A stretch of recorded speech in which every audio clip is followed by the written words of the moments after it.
Now, since you were a militia, you actually went back to school after you went to boot camp. Yeah. And so you get back to school, and this is very typical. Before militia training, I'd been so bored at school and found everything tedious and pointless. But after 8 weeks of soldier training, school seemed like a breeze. I started arriving on time and paying attention to lessons. In the military, you can direct your career according to your aptitudes and interests.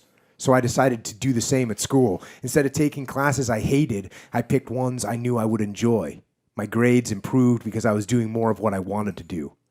For the first time, I had discipline and self-direction.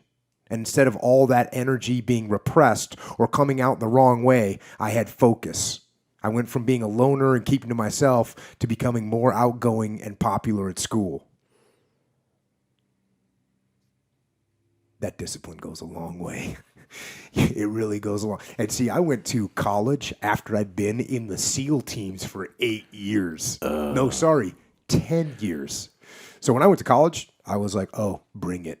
Bring it on. I'm going to study every little thing you say, and I'm going to know it better than you. But I found I was a better student. Oh, absolutely. After going through boot camp. No doubt about it. And basic training. It just, learning became easier. Yeah. Oh, yeah. Yeah. Even if I didn't want to know what they were talking about. Yeah, and that's something that the Army imposes on you, is they'll teach you something. Yeah. And for the first time, because in civilian world, when you're a kid, they go, oh, you got to learn this, and you don't study, and next thing you know, you don't really know it, and then you take the test, and you fail, and you're like, oh, I'm not smart, I'm an idiot. In the Army, no, you will learn this.